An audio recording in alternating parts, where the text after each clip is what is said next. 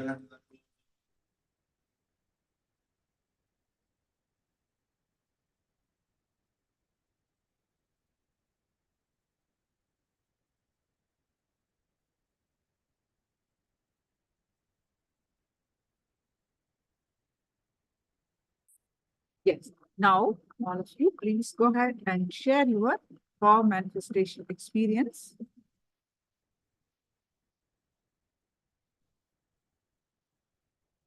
Please go ahead and share your power manifestation experience.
All others also, please post your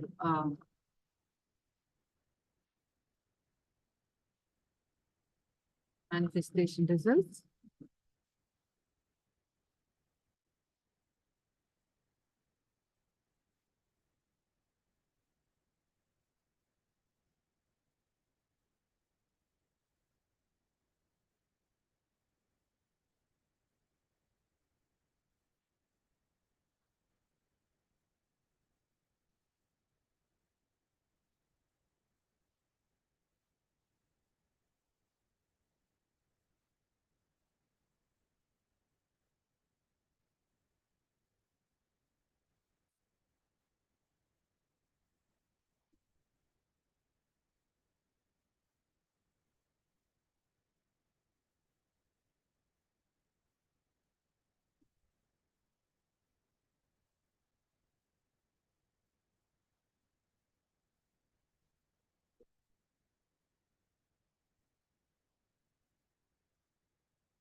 Now we'll be understanding how the Kundalini energy rises by working on your third eye.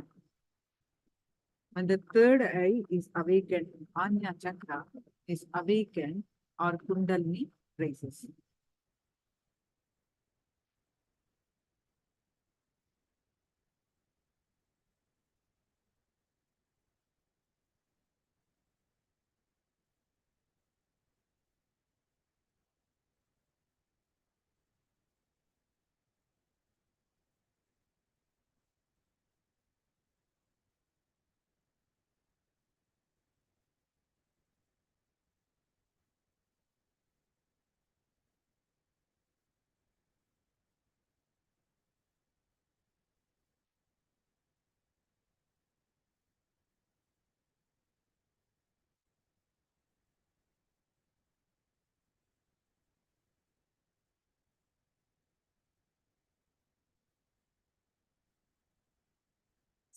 Now let's understand.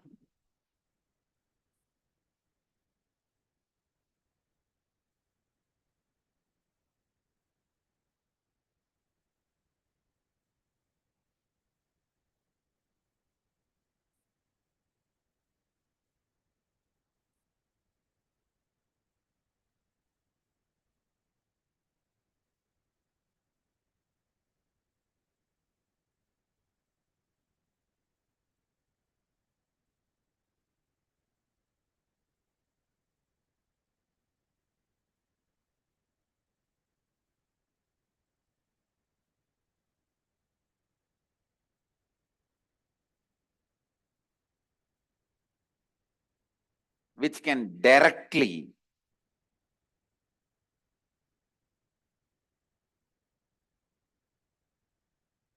be part of your day-to-day life.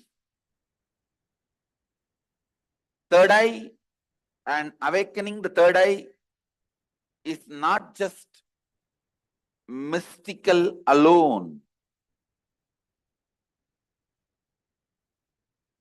It can be directly experienced in your very physical plane.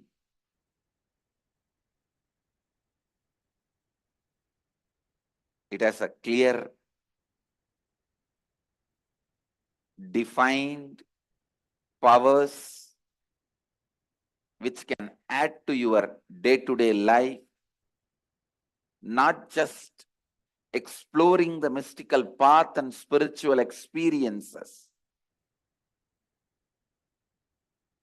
It can directly help you experience so many extraordinary things in your day-to-day life.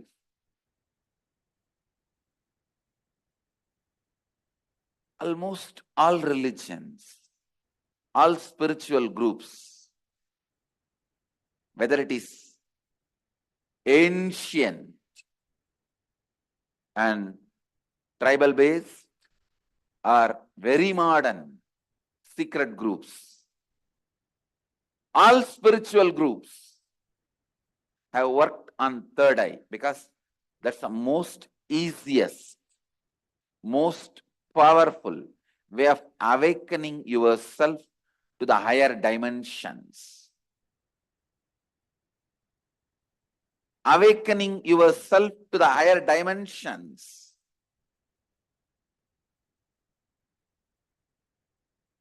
Whatever you are seeing with these two eyes are not reality and not enough. Please understand, whatever you see with the two eyes are not reality and not enough.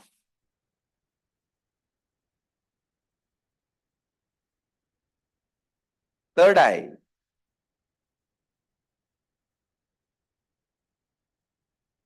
makes you see the higher reality externally in your day-to-day life and internally in your life and death journey.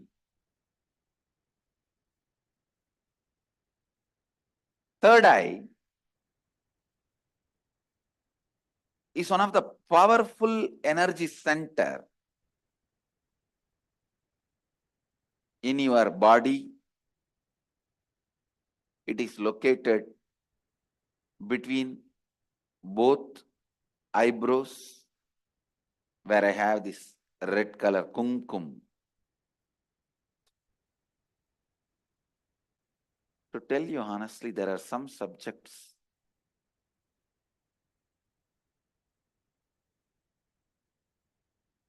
when I start speaking about, I am stuck for words because so much need to be told. So much need to be told. Whatever introduction I am giving it to you about third eye looks very pearl, very little. When I see the reality of the third eye, I can say it is just third eye. Everything is centered on third eye, whether the lifestyle practices or rituals or spiritual practices belong to all spiritual traditions.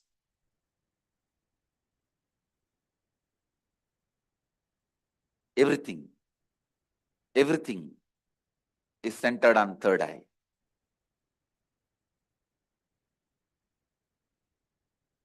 Awakening the third eye makes you immediately experience God.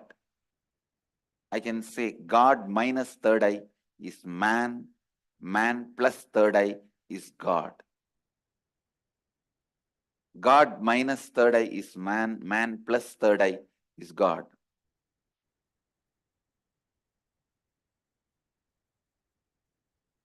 Third eye is called Chakra Raja, king of chakras. That's the last chakra.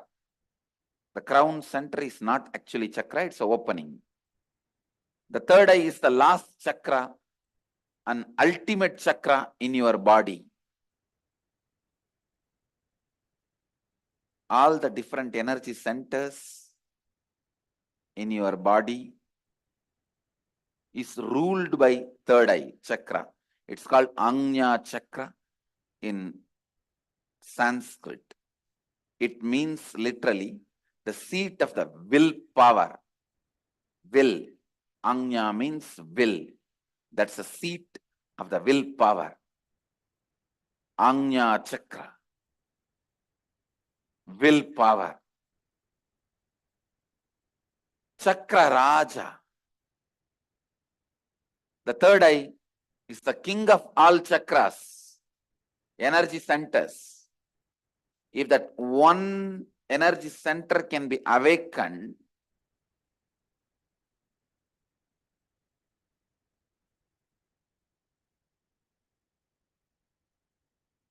all the energy centers can be awakened. That is why in Hindu tradition, the various pilgrimage centers are identified with the different chakras. But Varanasi, the pilgrimage center of Hinduism, is associated with third eye. That is called as a third eye center. The Anya Chakra Sthala, Varanasi.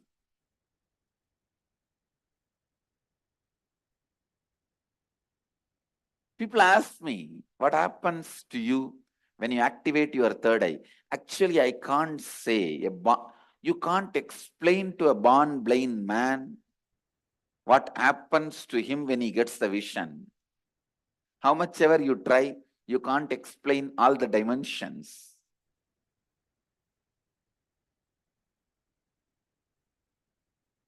Actually, when you activate the third eye, only then the real vision about the life happens to you. You start seeing the reality. You start seeing the truth as it is. Seeing only with two eyes and living, making decisions, seeing through the third eye, living and making decisions, these two lifestyles can never be compared. I can't even say with the awakening of the third eye, you will get a lot of intuition power or other spiritual powers. No. Let me be very honest. When you awaken the third eye, your whole life will be different. What ordinary people call as intuition will be your lifestyle.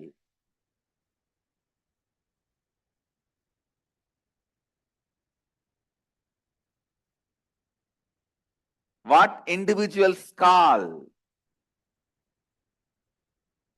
as spiritual powers, that will be your lifestyle. It is not easy to describe the difference. I am telling you, the truths about the third eye was never believed by mass because it seems too good to be true. Too good to be true. When I declared, if your third eye is awakened, you can see with closed eyes. Your ordinary two eyes are not required for seeing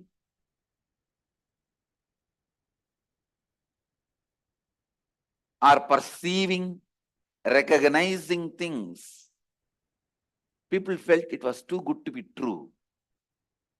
When I declared at the age of 12, when I had the third eye awakening, with closed eyes, I was able to see 360 degree. People really felt it was too good to be true.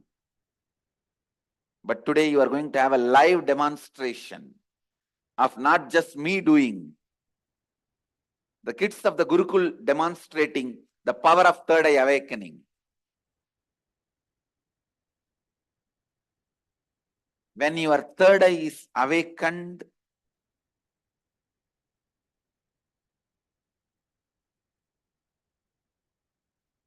not just your intuition will be awakened. Just understand this one example. A person who is standing in a road and seeing both sides.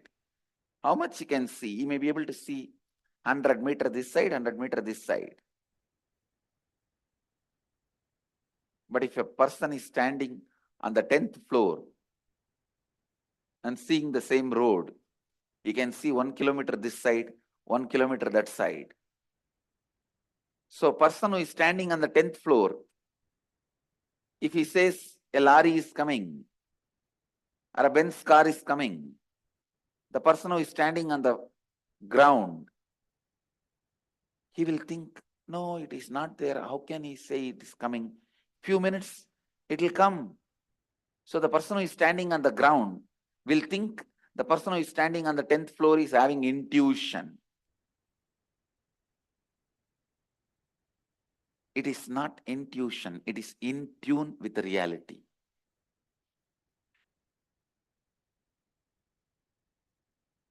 When your third eye is awakened, you will be able to see everything from the higher plane.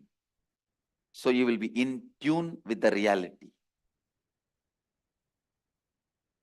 People ask me, can it help me in my material growth? I tell you, it will help you in everything. In your health, you will be able to see through your body. I have seen so many siddhas. They will just scan their body with a closed eye. They know where the problem is and heal it. Very soon you can expect my kids doing X-ray and scanning. You will see they will be demonstrating. Just by seeing a person, they will diagnose them.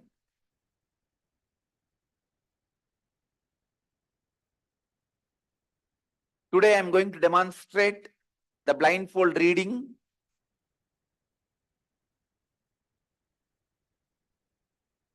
Now, I am demonstrating the power of third eye awakening to the whole world in front of all of you. And I am also declaring now, I'll be taking my Gurukul kids to the next level where they will be able to just see a person and diagnose whether he has a kidney stone or tumor in any part of the body or a heart blockage. They will just be able to scan. I just need to educate them in body anatomy, that's all, and sharpen this power. These powers of awakening third eye will help you to achieve health, and not only you will be able to diagnose, you will be able to just command your body to get back to health, because the third eye is the seat of willpower. When Kundalini is activated there, when third eye is activated there, to tell you honestly, the moment third eye is activated, Kundalini is activated, alive in your third eye, you can get anything you will. That is why it is called Anya Chakra. Your will be honored by the cosmos. Your will be honored by the cosmos. When I utter through words, it looks too good to be true. But life itself is too good to be true. Understand, life is not curse. Life is not just good. It is too good to be true. It will help you in your health. It will help you to have beautiful relationships. You will just know the person, not his actions. You will just know people, not actions. You will be able to speak into people's listening, help people to achieve completion. You will be easily able to achieve anything you want with people. You will be able to achieve anything you want, whether it's a wealth or blissful relationships, material comforts and luxury, ultimately completion and enlightenment. You will be able to achieve anything. You will be able to experience anything.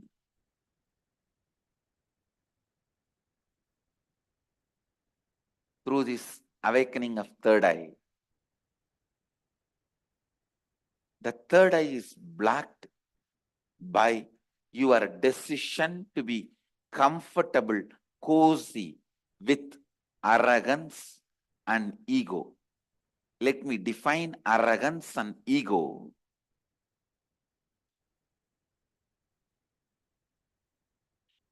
Your decision to carry on with your life with the small informations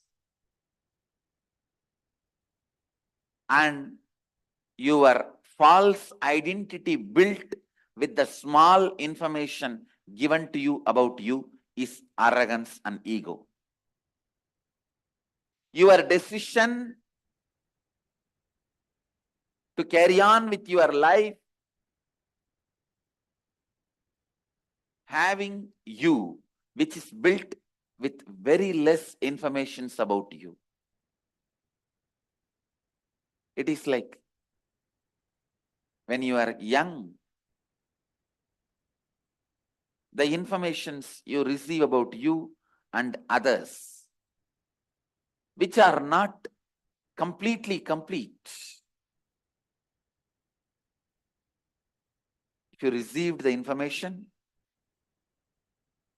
you are insecure, you need to be protecting yourself, you are powerless, you are weak, You are ignorant. And building your identity based on those informations and continue to live with it. Building your identity based on less wrong, misguided informations is ego. Continuing to carry on with the same ego is arrogance. These two blacks your third eye. Spending little time and recognizing you.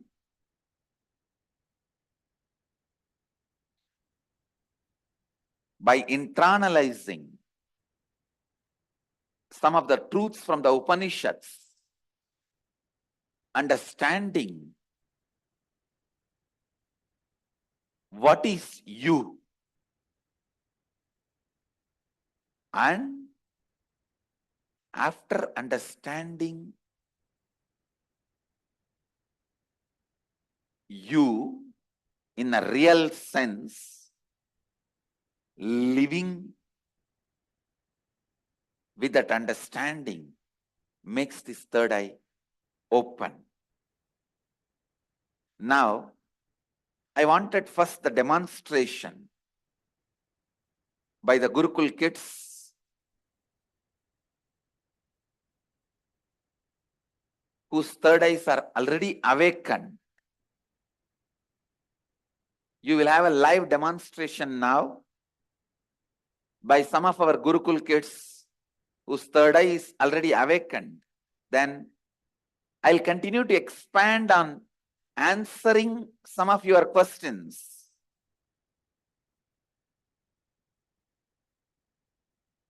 And also explaining methodology to awaken your third eye. So now I'm inviting the Gurukul kids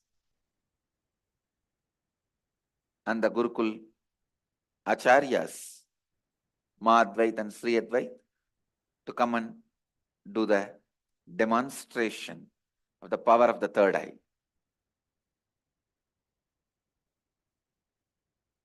Even I can do blindfold reading, but I will start reading Akashic records. That is why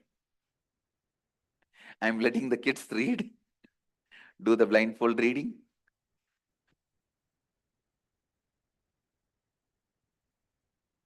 We welcome you all for this demonstration of the third eye awakening. Swamiji has blessed the Gurukul children with this wonderful Siddhi. And today we have Ma Viraja and Ma Nandita who are going to be performing this demonstration for all of you. So the third eye awakening is what we use is we have a double blindfold that we put on the children and then they will be reading. We request somebody from the audience who can come and help us. Anybody who's a skeptic, who doesn't think that this works.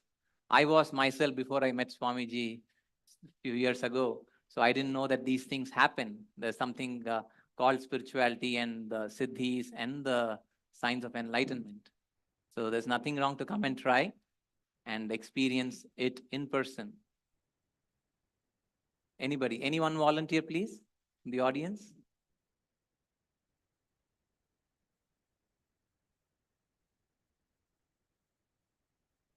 Anybody, especially if you are, from the police department or you're a lawyer or from the judiciary who have a different eye to see.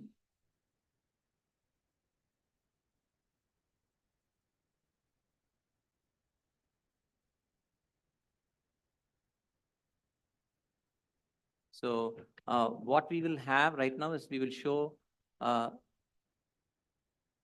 we basically, as part of the blindfold, we have the black color cloth that goes up on the eye. And then between the cloth and the eye, we also put a tissue paper. So this makes sure that there is no light that goes through between the nose bridge and the cloth. So to make sure that absolutely no light passes through. So we have that.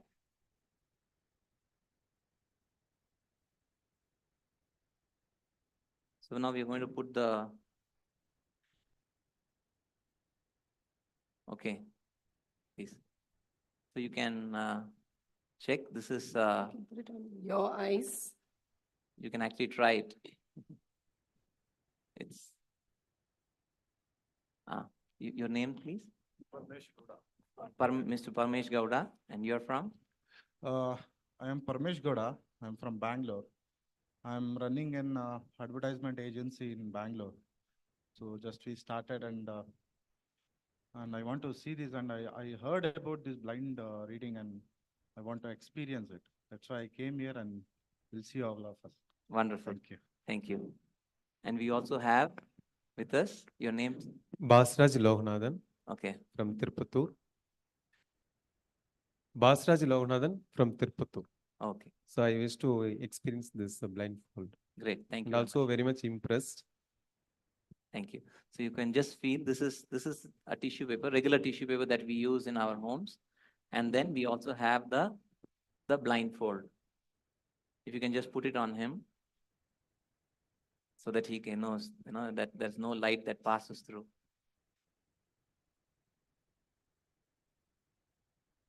Are you able to see anything, sir? Mike. Yeah, are you able to see anything? No. Okay. I'm not seeing anything. Okay, so you're not seeing anything. So we are going to do the same thing for the children also. Yeah. Okay. So first we'll have with Ma Viraja. So we place, can you please close your eyes?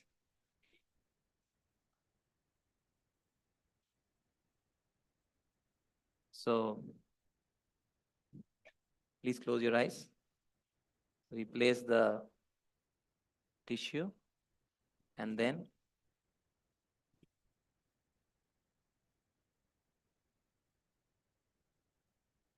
cover the eyes.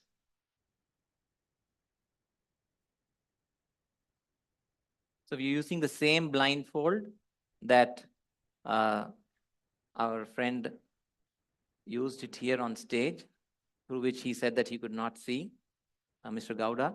So we've used the same blindfold. So now we have this, Mahaviraja is ready with the blindfold. And we're going to have Mr. Gowda write something. Can you please? It's a plain paper we are giving to Gowda. Yeah. So Mr. Gowda is going to write something.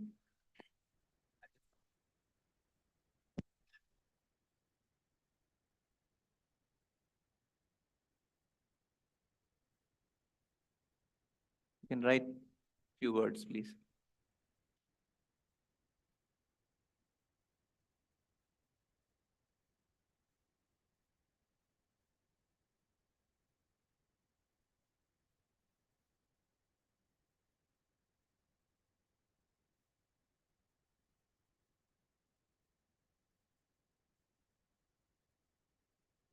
So now we are going to show you in the camera what has been written. And then we will now pass, after that, we will pass the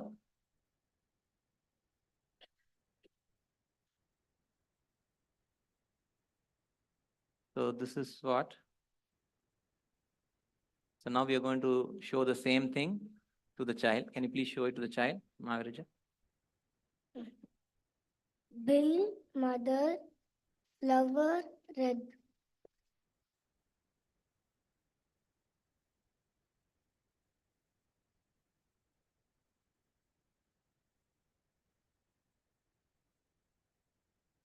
So whatever was written, Mahaviraja was able to read it. So, sir, so you think what she did is correct? Yeah, correct. Great. Thank you. So maybe you can write, we'll ask, yeah, you can write something now. It can be a sentence.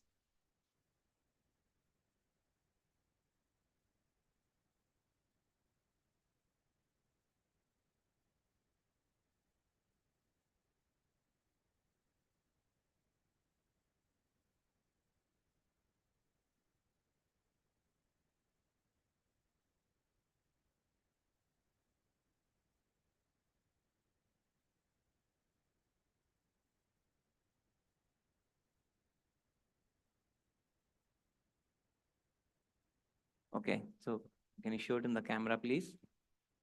So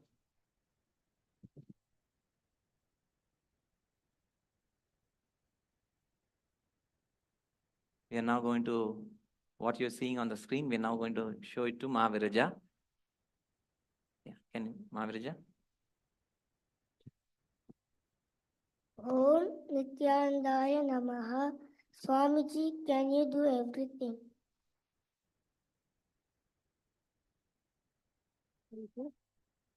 So Bhaskara, was she able to read everything? Yes, yes, yes. Great. So this is what it is. It's a very simple technique. Once Swamiji has initiated all the children, and they have been very successful in reading everything blindfold with the third eye awakened.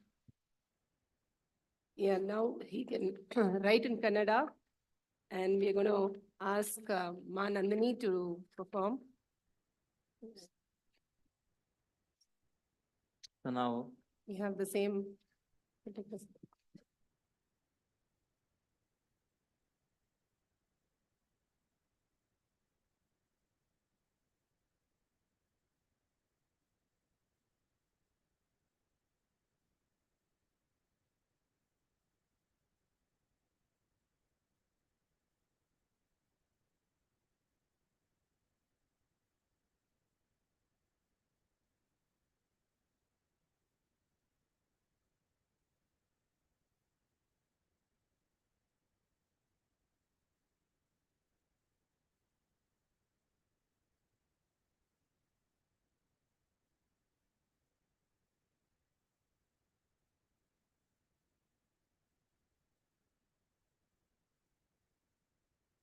ನಾವು ಭಾರತೀಯರು ಎಲ್ಲರೂ ಗೌರವಿಸಬೇಕು.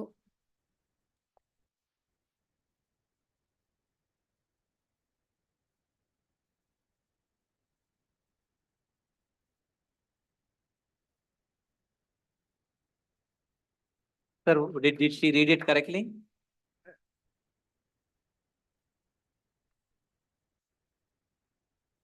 Nithyanandam, if anybody has any book also, you can come and ask her to get to any page, and you can ask her to read. Do anybody have any book? Okay. Like while he's writing some more lines. Okay. So here we have your name, sir? Shankar. Shankar. So Shankar has bought his book here. Okay, so it's his, so he's going to show, can you please show that book in the camera, please?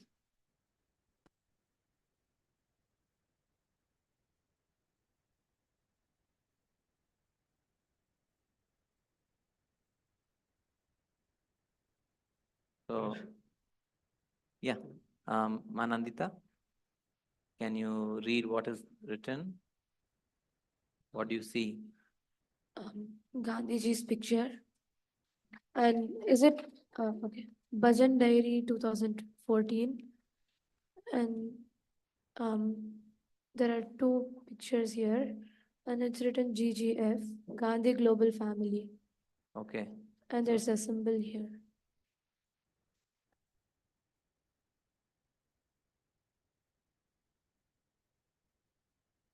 So, Mr. Shankar, was she able to tell everything? How can it possible, sir? So, how is it possible? Just now Swamiji explained, and I'm sure you will also be experiencing that. It's the initiation of the third eye. Yes, any page number you can tell her, and she can also read. You can tell her any page number. She will pick it up. She'll open the page number. Yeah. No, Anybody has from, any from book? his diary. Oh.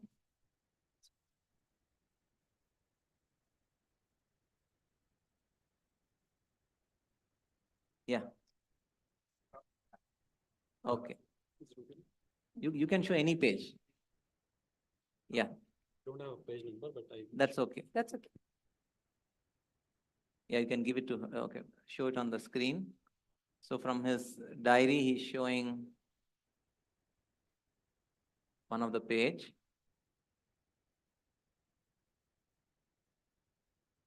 And now we will ask Manandita to read it.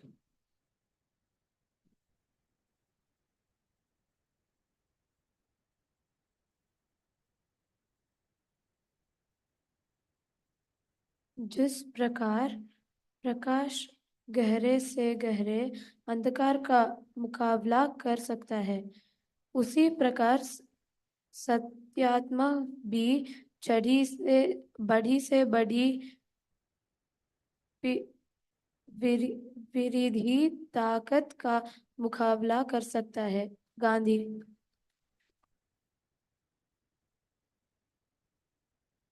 So can you read on the other side of the page?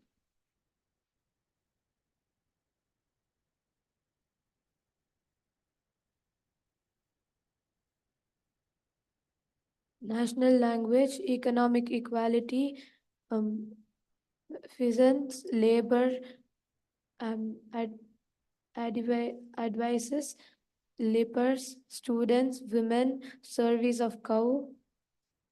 Gandhi warned the people against 7 social sins: politics without principles, women, wealth without work,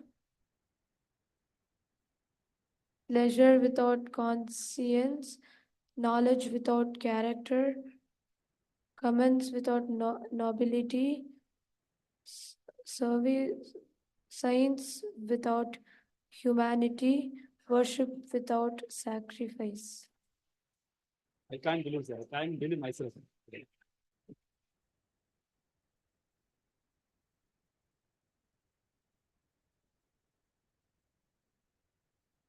Wonderful. Thank you very much. Amazing, sir. Really amazing. I don't think it's a magic. Yes.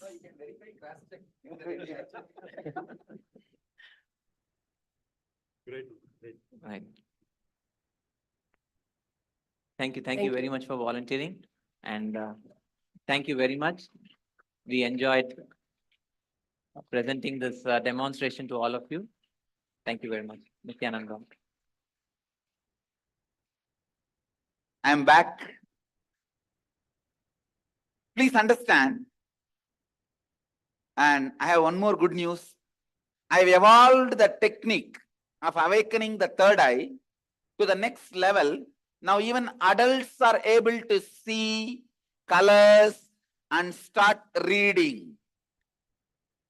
Please understand. Now I evolved a technique to awaken the third eye of even the adults. The technique is very successfully working. Now we know for sure, even for adults, it is possible to experience the third eye awakening completely and literally radiate the powers of the third eye. That's the main thing. Radiate the powers of the third eye.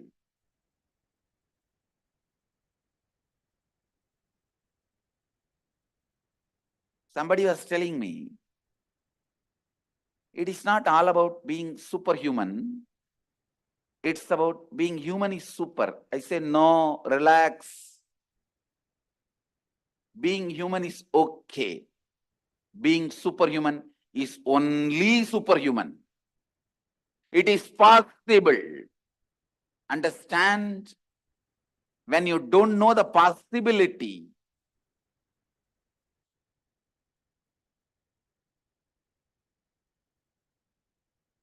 being human is great, no doubt, but don't put that as an end of the human possibilities. Being human can be praised, but not as a goal. Please understand, these extraordinary powers and capabilities are possible. It is a science. It is reproducible. If just I do it, it will be called as miracle. Mainstream media will brush it aside as miracle or magic.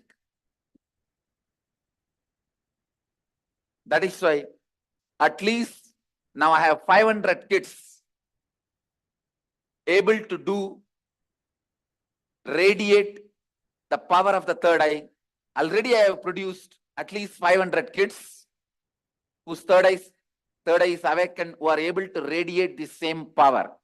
And now I am telling you, I'll produce at least few thousand more people, kids, adults, in next few months with this power, who are awakened, who have awakened their third eye, who are experiencing their third eye awakening, and who are able to radiate this power of third eye.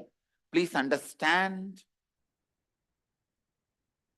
it is possible for you. I am not demonstrating these superpowers, extraordinary powers as my glory. I am demonstrating all this as your possibility. I am demonstrating all this not to tell it is my glory. I am demonstrating all this just to tell you it is your possibility. And Varanasi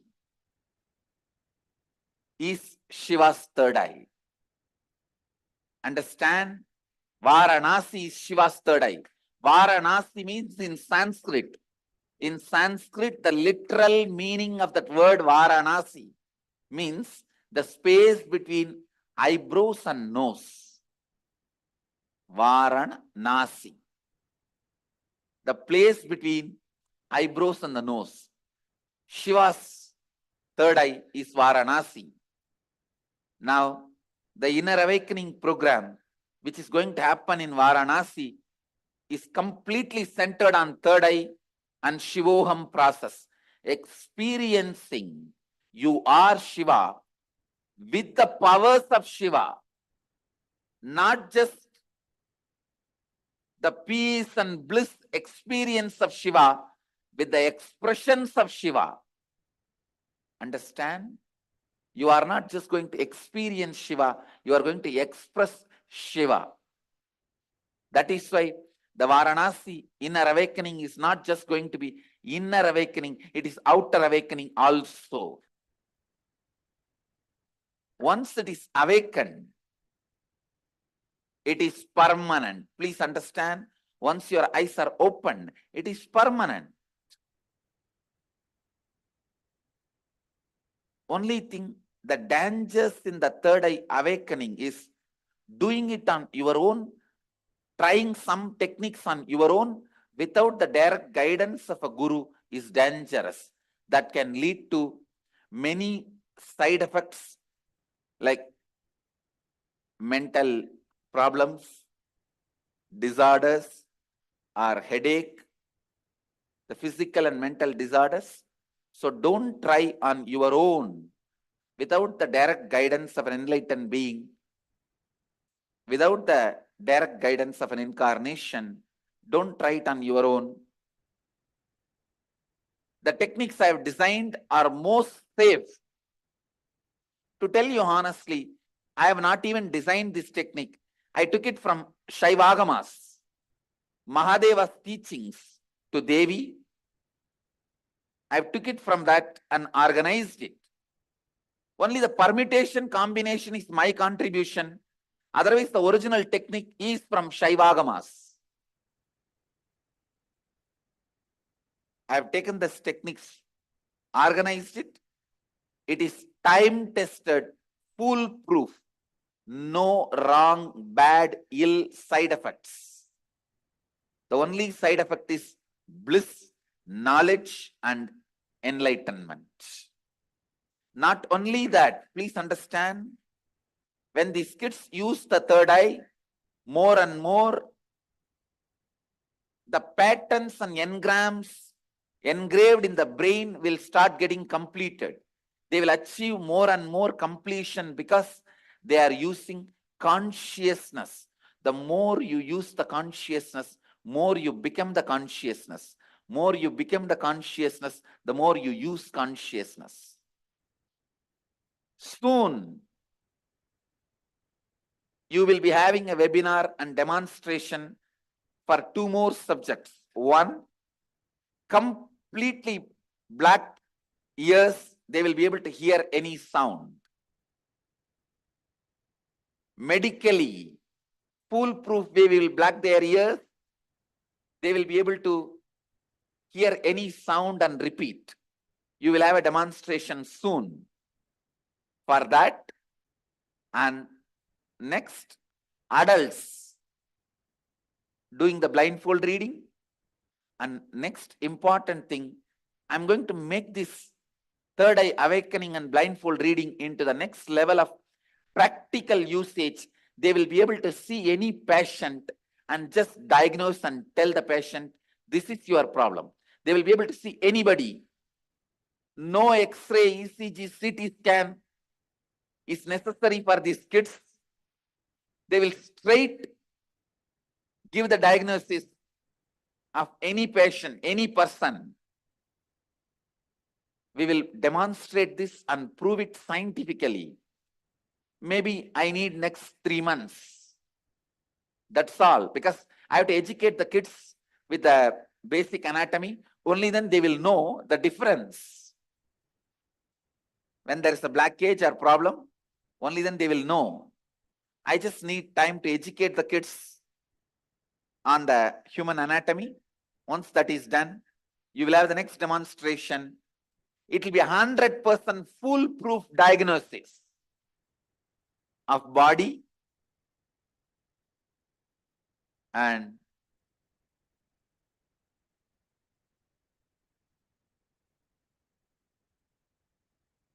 already I have initiated the kids into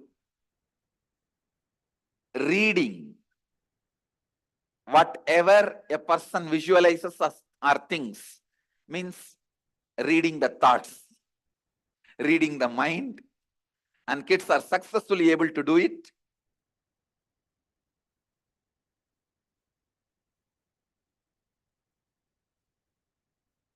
Soon, you will have the demonstration on all these sciences also, expressing the great powers which is in every one of you.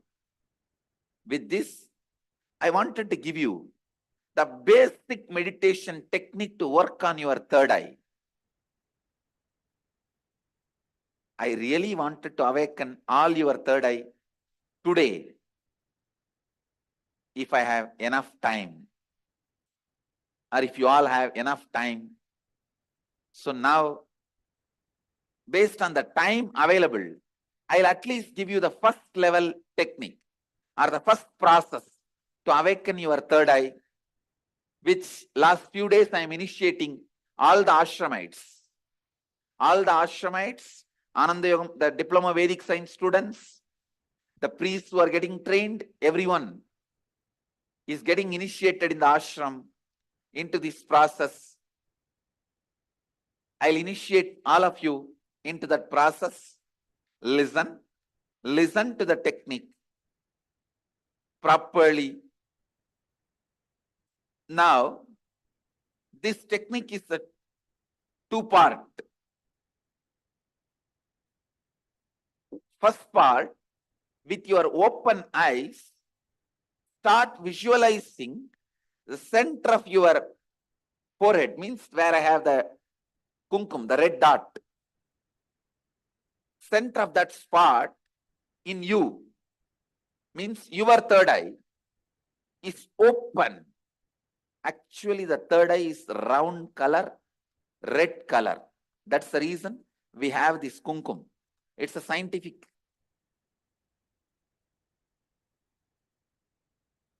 Logically, scientifically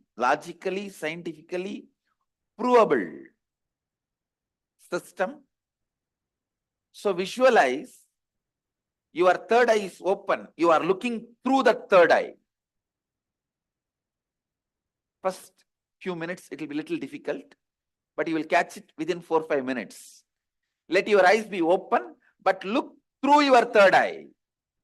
See, visualize, feel you are looking through your third eye. This is the first step.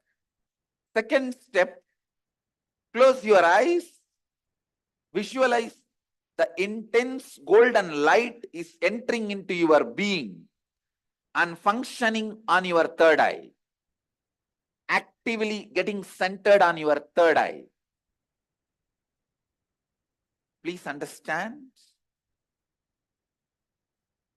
The first step is visualizing. You are looking through your third eye, and now my third eye photograph will be projected. Look into my third eye. Look through your third eye to my third eye. First step. Second step, close your eyes and visualize intense light. Golden light is entering into your body from above, the sky, entering into your head and getting centered, functioning, active on your third eye. I'll guide you step by step. Now, please keep your eyes open and gaze at my third eye.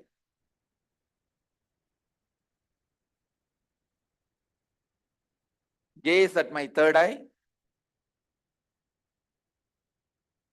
Visualize you are looking through your third eye.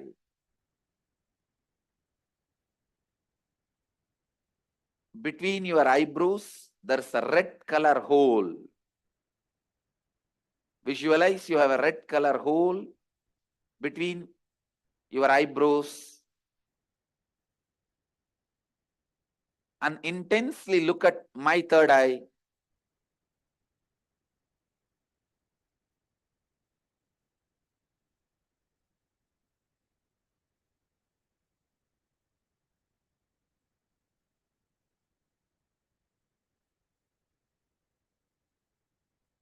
Shiva, Shiva, Shiva.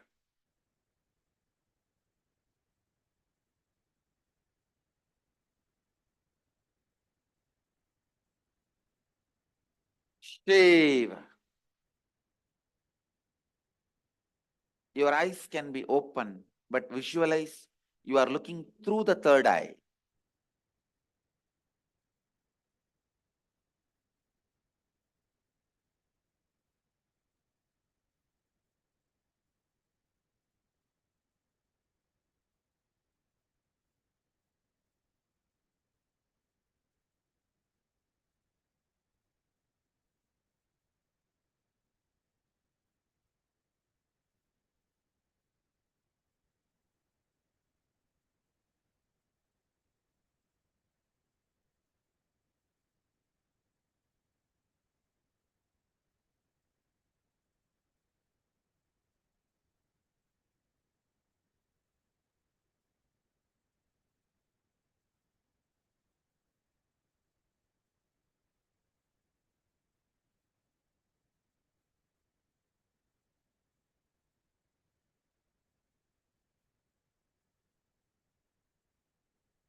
Shiva, Shambhavi,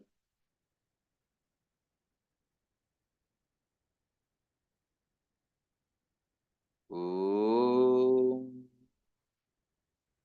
Shri,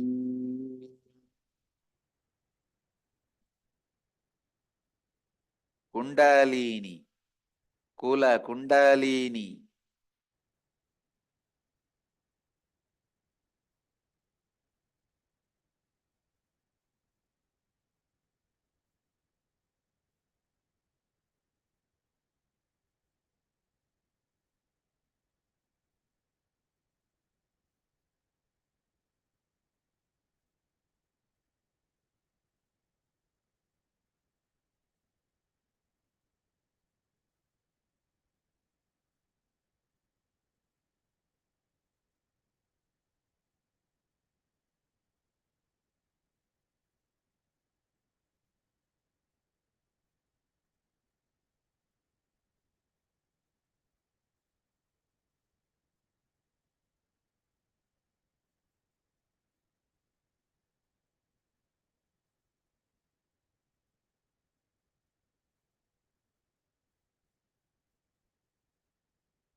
Shiva. Now, close your eyes. Visualize the heavy white light, golden light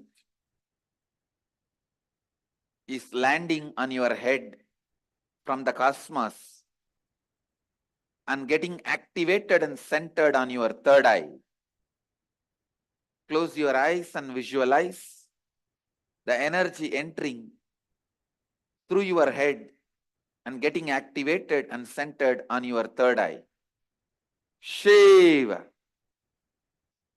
Kundalini, Kula Kundalini, Shambhavi, Shankari, Shiva, Shiva, Shiva, Banashankari, Banashankari.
Om Hreem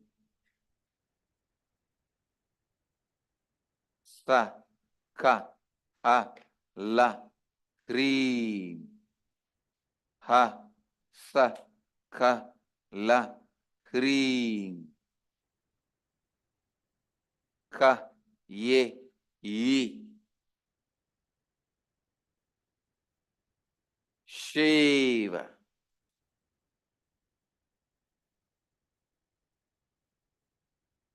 Shiva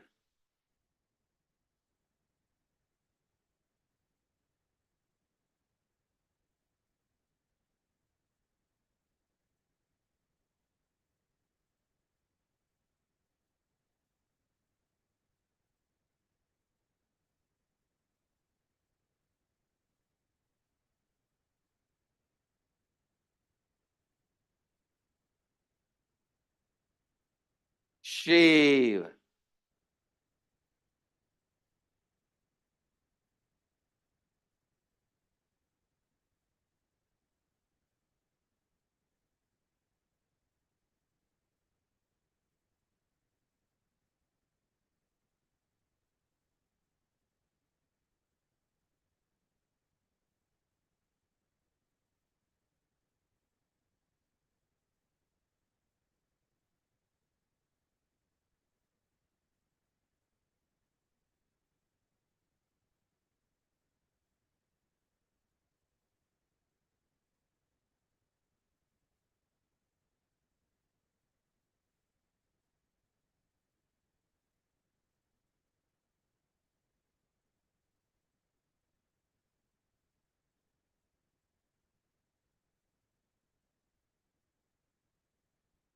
Shiva